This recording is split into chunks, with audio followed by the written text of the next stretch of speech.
Barşаңызға қайырлы күн. Бүгін мен өзімнің үйде күнделікті жасайтын, тез дайын болатын тағамның рецебімен бөлісетін боламын. Ысып тұрған қазанымызға осындай кішкене сары май салып жіберемін мен. Негізі сары май емес, сұйық маймен жасасаңыздар да болады. Кішкене сұйық май қойып жіберемін. Көп емес.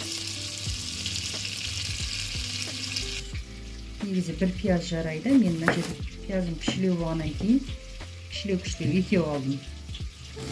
Осымызды майдалап турап аламыз.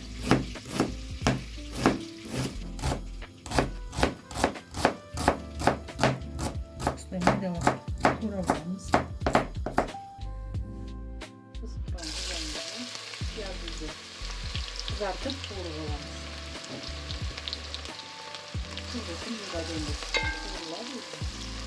Мен осына bir сәбіз алдым. Осыны теркадан өткізіп аламыз.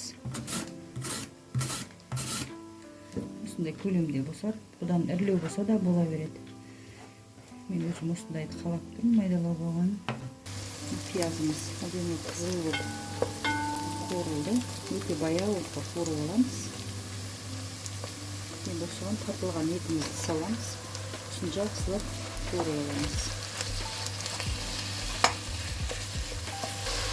Дәміне қарай тұз салып аламыз. Етім мына жерде тұздалған тақшын.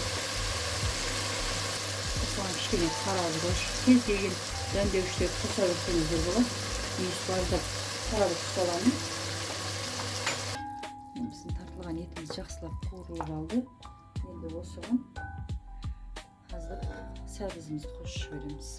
Қаламасаңыздар, сәбіз қоспасаңыздар болады. Мен осындай 2 сарымсақ алып алдым. Осыны майдалап тура қосып жібереміз.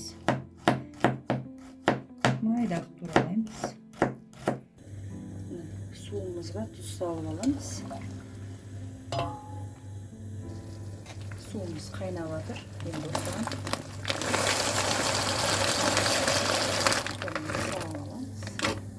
Осыны толық піскенін күтеміз.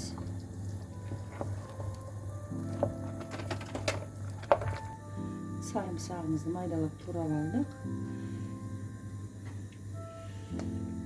Tartılgan etimizge aralastırıp qaqpağını jaup kішкене dayın bolganын күтеміз.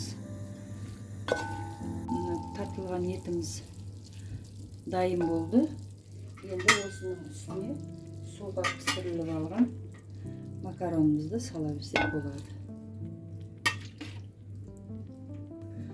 Осыны енді жақсылап араластырып,